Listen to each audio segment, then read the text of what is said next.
public display of solidarity amongst the three nations against the United States.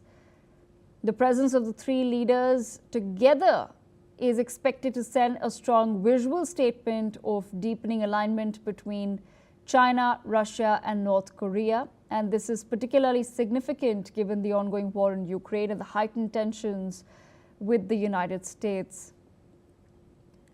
Viewers, this is Kim Jong Un's first attendance at a multilateral event.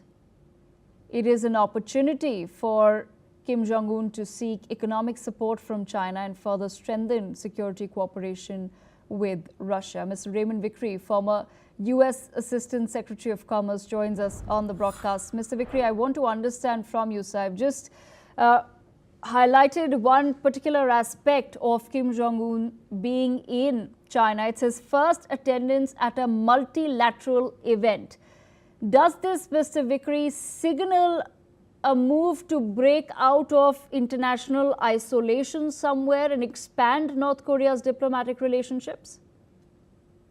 Well, thanks very much for having me. It seems to me that this is best understood as a part of the Chinese government's push to show that it is the world leader. This comes on the heels of the Shanghai Cooperation Organization meeting in which there were pictures and visuals taken of all of the authoritarian leaders in the world, but not having Kim Jong Un there. He was even too toxic for many of the members of the Shanghai Cooperation Organization to have him there. Yes, he would like, Kim would like to break out of complete isolation, but his chief patron is China. And this fits the China narrative that the United States was not instrumental in the defeat of Japan in World War II, but it was because of the Chinese and Korean resistance. So this is an opportunity for Kim, but it is more of an opportunity and part of the overall plan of China to show that its opposition to the United States, that its authoritarian state capitalism approach is the wave of the future.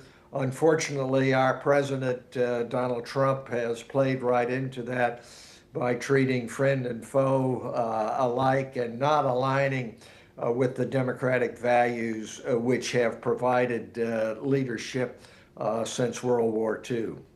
Mr. Vickery, then I also want to understand from you. Russia is heavily sanctioned by the West and it is increasingly, therefore, prioritized ties with North Korea, which has also been providing military support for the war in Ukraine. In your perspective, what's the message here for the United States of America through this particular meet? Well, the message is that the United States is not effective in controlling or ameliorating the authoritarian regimes in the world, in Russia, in China, and in North Korea.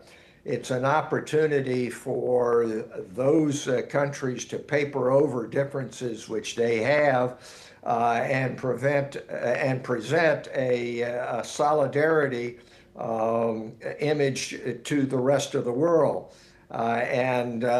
Unfortunately, as I said, we in the United States, under President Trump, have abdicated a position of leadership in the free world and standing up against authoritarianism.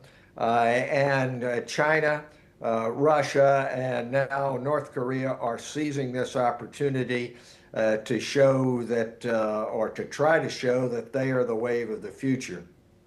Absolutely. Mr. Vickery, stay on with us as we shift our focus from China, North Korea and Russia to what's happening in Brazil. The Supreme Court has entered the final phase of a landmark trial against former President Jair Bolsonaro.